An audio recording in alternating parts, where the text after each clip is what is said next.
This is your lecture on the social cognitive perspective of personality. We're going back to talking about Albert Bandura. So a quick review would be social learning theory. We talked about this earlier. He established this with the Bobodal experiment. And again, it's the entire idea that we learn from the models in our environment. And if we have the ability to and the desire to, we may in fact take on behaviors that we see modeled to us. So again, sum total of all the way that we act, think, feel, and what we do. And basically it's from a reflection of our environment.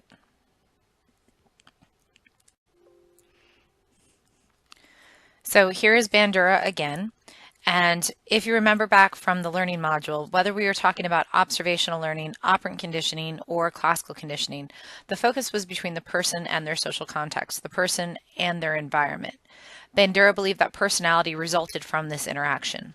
The biggest thing that we're going to think about for Bandura when it comes to personality development is one, he felt that the way that we think about things plays a huge role in our personality.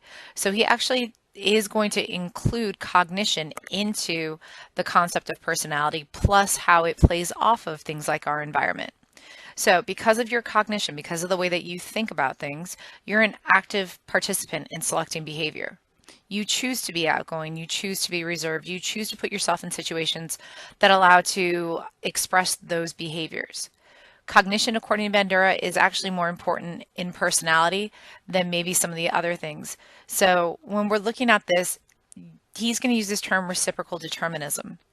But it's because he's saying that it's not just our environment that causes us to act, but how we think about and who we interact with and how they make us think. All of those things kind of work hand in hand. So we are organizing, proactive, self-reflecting, and self-regulating. We're not just reactive. So we choose certain environments, we choose certain activities. You guys will choose careers, you will choose partners, you will choose things that best suit your personality because you're going to think about how you would react or how it would influence you. The term reciprocal determinism, internal mental events, external environmental events, and then our overt or kind of expressive behavior, they all have an influence on each other. So they literally determine each other, but it's like this kind of form of reciprocity. They also play off of each other. So the three big factors that you want to remember: behavior, cognition, and environment. According to Bandura, these three things can influence each other. They're interlocking. In other words, they go in any direction, but they all influence each other in a certain way. So here we have the behavior of bungee jumping. First, you're going to have whatever your internal cognitive factors are. And that might actually, you can't really say first because they're all being influenced simultaneously. You may have never even thought about bungee jumping until one of your friends asked you what you thought about it, or they went bungee jumping. So you have your internal cognitive factors. You think it's a horrible idea because why would you want to attach yourself to a rope and go plummeting towards the earth? You think it's a wonderful idea. It sounds like a thrill, a rush. It would be fun, and most people don't die from it. Environmental factors. You have friends that do or friends that are very resistant to do this. So maybe that environment causes you more likely to bungee jump or even think about it, or less likely to bungee jump and never think about it. And then you have the behavior. Have you learned? Yes or no? If you've never learned, then even if you have friends that know how to bungee jump and you think you might, not knowing how to do it may prohibit the behavior. So all of these things play off of each other. When we look at the way that people in their environments interact, you're going to see some interplay. So according to Bandura, different people choose different environments. Now, the example provided, you choose the school you attend and the music you listen to partly based on your dispositions. You might argue that maybe the school part you don't have a whole lot of choice in. But move a couple years into the future and the career that you're going to go into is very much going to be a part of your choice. And if the career requires you to do large amounts of public speaking and that is not in your personality, then you're probably going to choose something different. Our personalities shape how we react to events. If you're anxious, if you're stubborn, if you are chilled, all these different kind of ways of reacting can change the way that you react to a specific event. And they help shape our situations. So How we view and treat people often influence how they treat us. So your personality comes out and impacts others, which causes them to in turn treat you a certain way, which will ultimately then come back and impact you. Here we're back to talking a little bit about the Bobo doll experiment. Bandura felt that people's characteristic patterns of behavior are shaped by our models, by our role models. So if you've ever watched a child say something that they seemed a little too young to be able to say, and you realize they're modeling their parents, but then you might also see that they react to stressors the same way or frustration the same way, partly modeled, but it's also an understanding of how to express or the personality that they should show during those situations. Many of our tendencies, therefore, are the product of observation. It also emphasizes learning of personal standards or self-regulation. So rewards and punishments from watching others. We called this vicarious learning before. In other words, watch a model get rewarded or punished, and it may alter whether you want to do or engage in the same behavior. The last really big term that you need to know from Bandura is this term called self-efficacy. And I like to think of self-efficacy as almost like self-efficiency. You are more likely to take on a behavior if you yourself feel that you are capable or efficient in it. And in fact, you're more likely to engage in behaviors that you feel like you have a sense of high self-efficacy. So your self-efficacy, by definition, is your belief about your ability to perform a behavior and the expected outcome of that behavior. If you have a high expectation of success, there's a greater chance that you're going to engage in those behaviors. So when we're looking at this, the senior faculty basketball game, every year someone will occasionally ask me if I intend to play, and the answer is always going to be absolutely no. And the reason for that, I am awful at basketball. Of all the sports I've ever tried, that one just never stuck, and I will never, ever, ever, ever play it. I have really low self-efficacy there. But pick a different sport. If I've played it or I played it well, I'll probably do it. The same thing when it comes to talking about certain things. I always laugh about at the lunch kind of table for teachers when we're sitting there talking. The minute things like world history pop up, I pretty much go mute. I'm not really the most confident person in that, so I have low self-efficacy. You find that my personality changes. I seem more quiet, more reserved, because I don't really have anything to contribute to the conversation. When people have a sense of high self-efficacy, we will accept more challenges. But usually those challenges are going to be within an ability area that we feel like we possess. That means your perceptions are subjective. That means that certain tasks can give you high self-efficacy and other tasks might come with lower self-efficacy. It influences and challenges what people choose to tackle. Julian Rotter is also another theorist that you guys should know. And he came up with the expectancy theory. Now, the expectancy theory literally deals with that term locus of control and whether you have an internal locus of control or an external locus of control. But the theory is basically people will decide to undertake actions based on what they expect will follow those actions and the outcome. So if you sit there and come to school in an outfit and everybody oohs and ahs at you, then maybe the next day you pick out your outfit according to what feedback you got. Maybe it makes you feel more accepted, and so you continue in that strain of behavior because you want more acceptance. Rotter said there were two types of people, the internals or those with internal locus of control, and externals or those with an external locus of control. If you have an internal locus of control, you believe that it's your effort or what you choose to do that causes changes in your life. If it's an external locus of control, the person feels that it's the environment or the people around them that are causing, and that literally they can't control what is going on. People who tend to be more often internals usually do better in school, higher scores on standardized tests, they work harder at being healthy, they wear their seatbelts, they avoid drugs and alcohol. It's because they are less concerned about the outside forces, peers, what's going on or what seems most acceptable, in the media, whatever it might be. And they personally believe that they control the decisions in their life.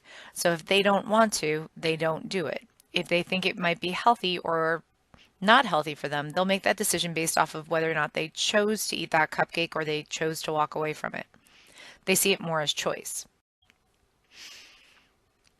Locus of control is also talking about personal control. So short definition, we have a sense of personal control, whether we control the environment or it controls us. Those people with external locus of control believe that the environment controls them, that things are outside of their own personal control, and so it could be fate or luck or other people that determine the outcome of situations. The example that you have at the bottom, I did well in the test because I got lucky. Well, you got lucky, so it really wasn't your own personal effort, it was just luck. Not that you got extra sleep or maybe that you studied, but luck, and that may or may not repeat itself. You may have someone say, I did poorly on a test because the teacher hates me. Well, again, that's external. You can't control that. So that excuses the person from having to be responsible for their behavior. Internals, or internal locus of control, they believe that they can control it. So I did well on the test because I studied. In the future, I can increase that behavior and continue to study. I did poorly on the test, even if the teacher doesn't like me, because I stayed up too late, or I didn't study, or I didn't know the material as well as I should have. Especially if it's not a subjective test where it's left up to opinion, then blaming it on the liking or not liking of someone is really going to express an external locus of control. People can also develop something called learned helplessness, especially if they're externals. And this is when you accept that you can do nothing to improve your situation, and therefore you expect that bad things will happen and you wait for them. You don't try to flee from them. Sadly, this explains why some people stay in very abusive relationships. They have probably tried in the past to either leave the relationship or get help. Nothing has come from their attempts to get help, and so they've determined that no one is going to help them, and that's just how the world is going to be. They're going to always be in a bad relationship. It robs people of their self-empowerment. It keeps them from trying to do things for themselves. They learn that the bad things that have happened in the past or are always going to be there, and they're always going to repeat, and no one's going to help them, so they are in fact helpless. Another way of looking at learned helplessness: uncontrollable bad events lead to a perceived lack of control, and then ultimately a helpless behavior. When we're talking about uncontrollable bad events, it could be for humans, but sometimes, and it's a less happy version of trying to explain this, but imagine a dog that was tied to a leash, and imagine a really abusive dog owner. The abusive dog owner beats the dog, and the dog can only run away as far as the leash will let him. The owner can pull the dog back, bring the dog back when they want. The dog can't run away. Eventually, the dog realizes that it can only run as far as the leash will let him. He can always be pulled back into this horrible situation, and so doesn't really try running away, it just cowers in fear. The dog's learned that it can't control the situation, and then it's developed the generalized helpless behavior. It stopped trying to seek out help. Abused children, abused spouses, people who are working for bosses that always treat them as the scapegoat. There's all sorts of situations where people can start to develop this kind of learned helplessness. Next, we're going to talk about attributional style of optimism versus pessimism. Optimism isn't going to be relentless cheeriness. It's going to be the fact that you always have a plan B. Pessimists, if plan A doesn't work out, there is no plan B and everything has come down crashing and burning. Those two ways of attributing your situations or attributing your outcomes, if you can't find a plan B, pessimism has some pretty negative consequences. So optimists will actually outlive most pessimists, and they live often with fewer diseases. Excessive optimism can be stupid, and you can sit there and forget that maybe, just maybe, your plan B sucks. So a dose of reality can help people perform better, just not a huge dose of pessimism. People are often more overconfident when they're incompetent. So again, you will find some people being blindly optimistic just because they're so ill prepared that instead of accepting reality, they will have to grin and bear it and try to fake their way through it. And again, sometimes you'll find that students who score in the lower end of the test believe that they scored in the upper half.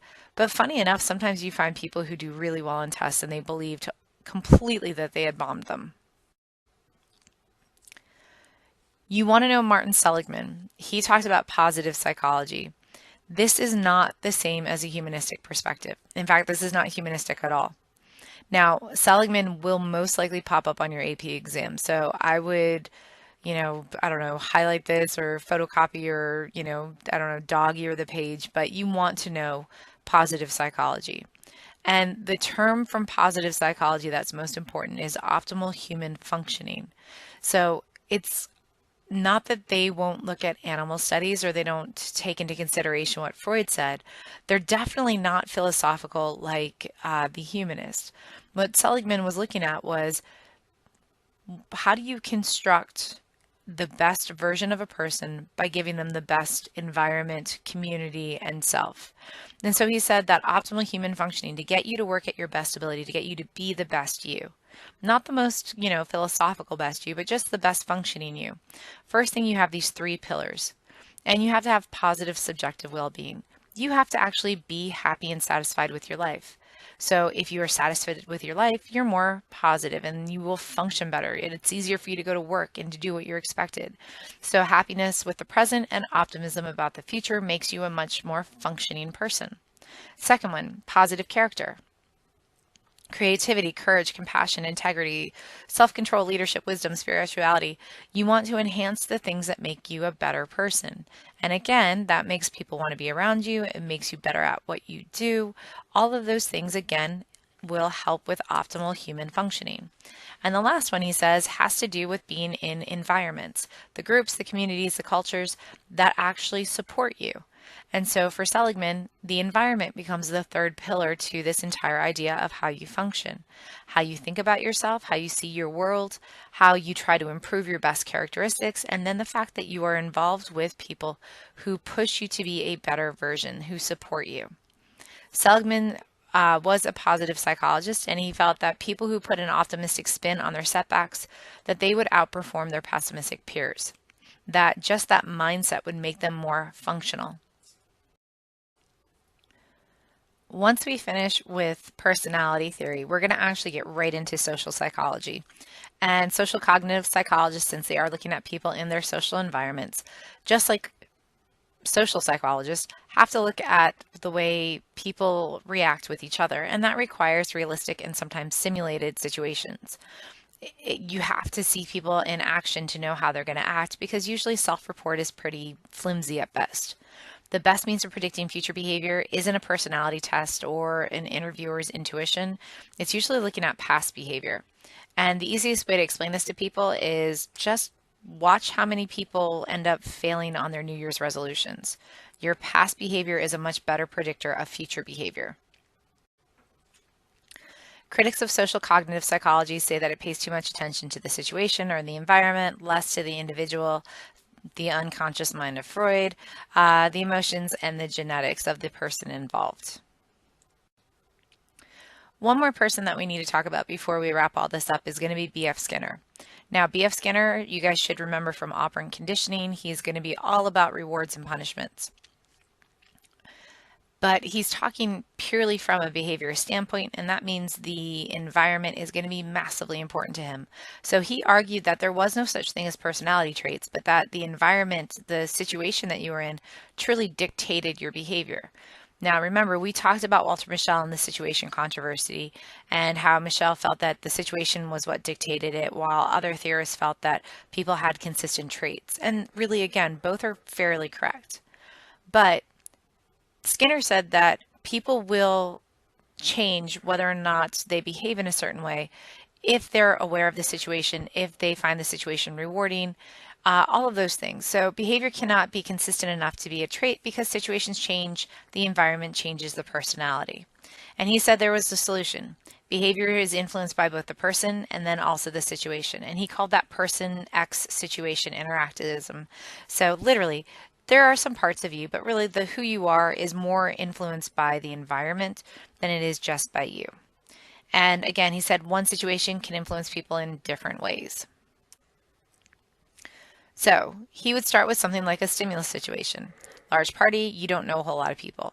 You have your normal responses. And obviously these would be normal responses. You'd find them rewarding. So you may circulate speaking to others only if they approach you first. You may stick close to the people you know. You might politely go in and start flipping through a book, or you may just leave as soon as you can. So from a behaviorist viewpoint, that is a collection of response tendencies. We tend to carry the same responses. The situation will then dictate from which card we choose to act with. Now, every once in a while, I will show Would You Fall for That? And it's not a bad show, but every once in a while, they'll do something where they actually kind of forget to look at human interaction as it normally exists. And there was one episode where they had a baby car seat in the back of a car, and the baby was, fake baby crying, and the car was locked, and it was hot, and the child was, and they watched people as they walked by the car. And they started commenting of, look at all these people walking by and ignoring the cries of this baby. Well, if it was a really noisy street, that could explain why people didn't even notice that the baby was crying. So, percentage of pedestrians stopping to help a man in high and low noise conditions. Low noise, you see that 80% of the people stop and help. High noise, maybe about 15%. But maybe it's the noise, not the people. Maybe it is other conditions or other environmental situations that cause behaviors and then sometimes don't cause the exact same behaviors. So that pretty much wraps up everything that you guys need to know for personality. You should know from the learning perspective, the social perspective, humanistic, and psychoanalytic. Please make sure you review your textbook and all of the other information that you have from class, and I will see you guys soon.